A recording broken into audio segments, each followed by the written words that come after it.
Hey guys, what's going on? So I've been messing around with the community tab a bit and I asked you guys what kind of video you want to see next.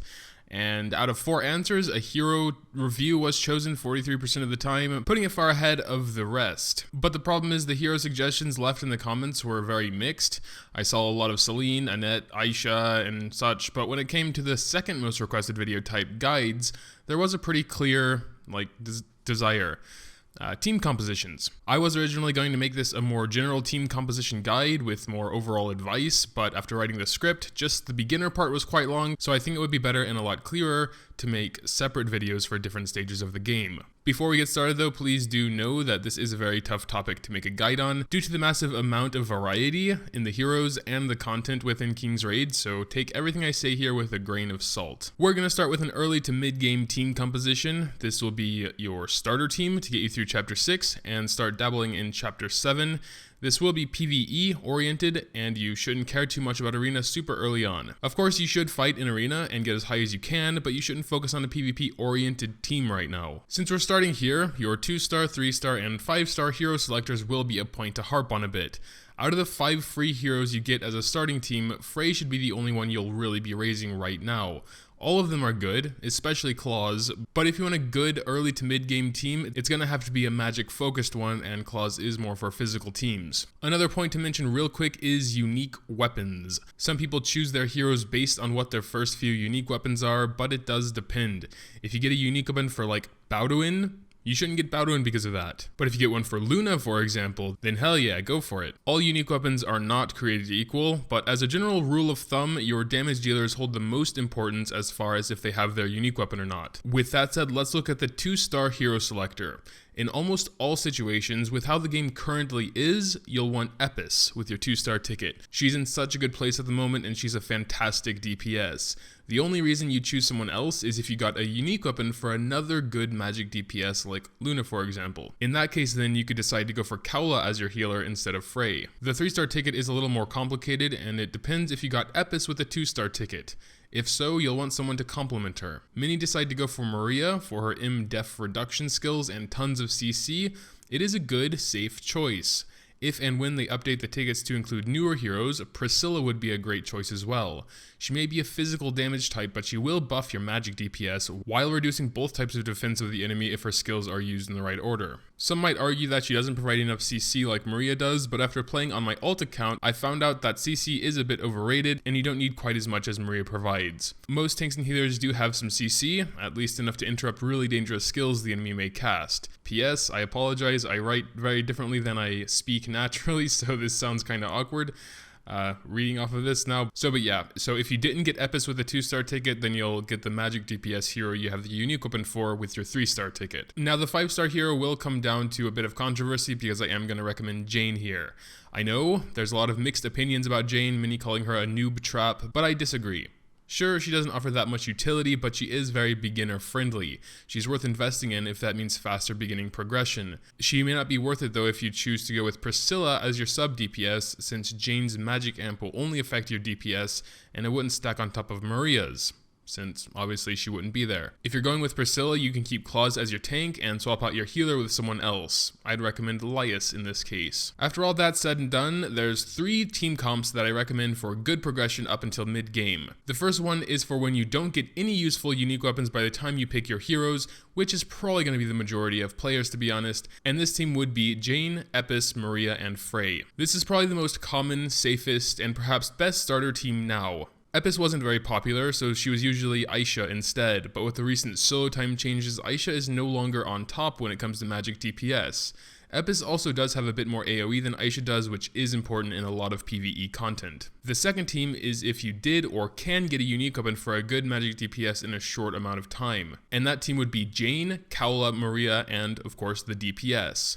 Feel free to still go for Aisha if you do get her unique weapon, as they will probably buff her in the future to compensate for her DPS loss, but don't quote me on that. It's just probably bound to happen because I think that was unintentional, having Aisha's damage drop so much because of the solo time rework, so I think they're going to do something about that. Besides Aisha, I'd recommend Luna especially, Artemia if you're willing to drop the rubies on her, and maybe even Arch. although I'm not sure if he would be enough for the pure DPS role, but he would provide a lot more utility than other DPS heroes would. Another option is swapping Maria with Arch, less CC for more damage. One thing you always have to consider, especially when forming your first team, is trying not to have two of the same class.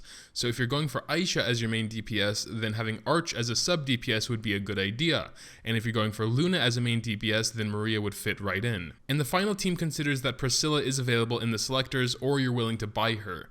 The team would be Claus, Priscilla, Epis, and Laius. With the new package coming that costs 5,000 rubies, Priscilla will be included in that 5-star hero ticket, so that would be a good opportunity to pick her up. Also, perhaps 3 and 5-star tickets in the future will include her because of this ticket including her, but I don't know yet. But the good thing with this team is that it's future-proof. As long as no game-changing changes are made to any of the heroes in this team, you can feel confident in pouring your resources into them. Late in the game, there will be better heroes than Jane and Maria, like perhaps Mora as a magic tank and Lorraine as a CC, but they do need much higher investment. The 4 heroes in this team work well at all stages of their growth and just get better as they get to a higher transcendence.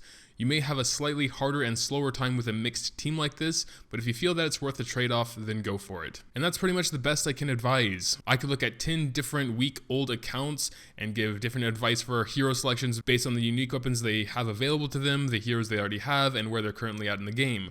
So again, take my advice with a grain of salt. The most important thing in any team comp is making sure they work well together and have synergy. Surviving a stage is the first priority. Surviving means killing the enemies before they kill you, so high damage is of the same importance. After you have those two things nailed down, you can focus on speeding up with more damage. In most cases, you want a healer, a tank, and a damage dealer. You can consider the 4th spot as an extra space. Once you have the healer, DPS, and tank figured out, it gets a bit easier. Most people choose a sub DPS with utility. If you want to go crazy, there's nothing stopping you from having another pure DPS in there. When I started my alt a couple weeks ago, I went with Gao for my 2-star ticket. I did that because I had Luna's unique weapon and didn't consider Epis as my DPS. On paper, Gao is an excellent choice. He can sort of tank, give a party-wide attack buff while cleansing all debuffs on your team, and would be excellent for Black Dragon and both world bosses when you start farming it later on. Even in my case though, that was a mistake. Black Dragon and World Boss won't be super important early on, and usually there will be someone in a 3-player team that has a Gao for when you're farming Black Dragon. He's not particularly good in story stages either. He's not bad, but there are many who could do a better job in his place. So now I've kind of put him off to the side as a 4-star hero. I probably will raise him later on because he is a very good hero for some things, but not a super high priority.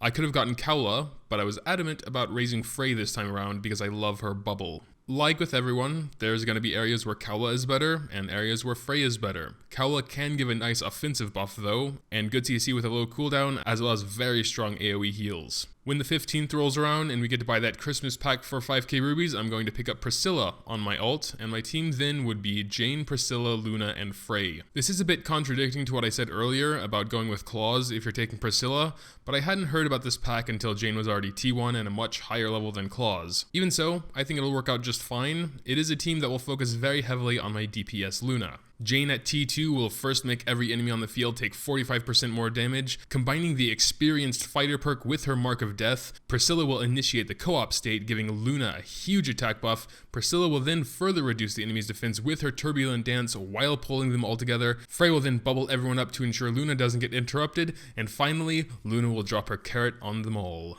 Or I'll probably just auto and everything will go to shit. But yeah, that'll do it for this little guide. Of course, you have to make your own decisions and you can't just like go with one team that some random dude on the internet recommends you. Ultimately, especially early on, your progress is going to be deemed a lot by your gears, by how high you've raised your gear, what the substats on the gear are, and the level of your heroes. All heroes are usable in every part of the game. Of course, some are a lot better than others, but I think it's a lot better to go for sort of jack of all trades type heroes.